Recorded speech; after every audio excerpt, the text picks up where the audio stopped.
It's interesting to sense what stops us from letting go of a limiting belief. For many of us, there's this fear that if I stop believing this, the badness would get out of control, or I'd never be able to fix it, or I'd get caught unawares and something bad would happen. If I started letting go of the belief I'm unlovable, then all of a sudden I'd get rejected and it would be even more painful. So it's like we'd rather believe something bad than let it go, as long as it gives us some sense of control. Does that resonate for you? And I'm just going to look around. The best you can do is nod your head if it does. Okay. Here's a story for you about this. This is about the rigidity of our beliefs. This came from a book that I read, and it starts with the story of an Austrian woman named Clara.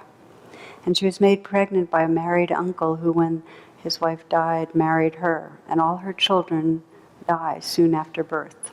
Okay, that's her plight. Finally, the fourth child is very, very sickly. She nurses him for 2 years obsessively. He'd try to get away from the nipple.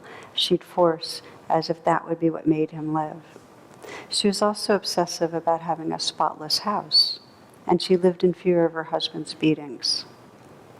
Her son became exceedingly fearful as he grew up, and as an adult he was a vegetarian. He was afraid of microbes, of germs, of dirt.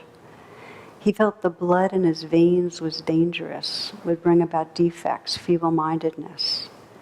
He was afraid of gossip about his incestuous family, because look what his mother, and his uncle. He never had children. He was afraid of tainted blood. He was terrified of cancer, which took his mother's life, and horrified that he had suckled at her diseased breasts. He was also afraid of moonlight and horses, of snow, water, the dark, of judges, Americans, old men, and poets. So how could anyone live with that much fear? And here's what happened. He seized on one all-encompassing explanation for the existence of sin and disease, for his failures and disappointments. There was no weakness in his parents, in his blood, in his mind. He was faultless. Others were filth. He could not change his china blue eyes. He could change the world that they saw. He would identify the secret source of every evil and root it out. He would free Europe of pollution and defilement. Only health and purity would remain. Such are the grim and comic facts. Are these significant or merely interesting? Here's another.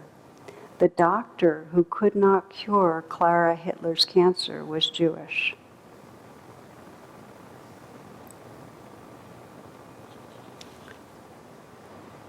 Beliefs are powerful.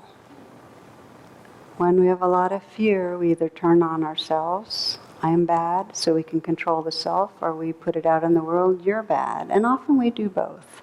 But in this case, it was very clearly out to the world.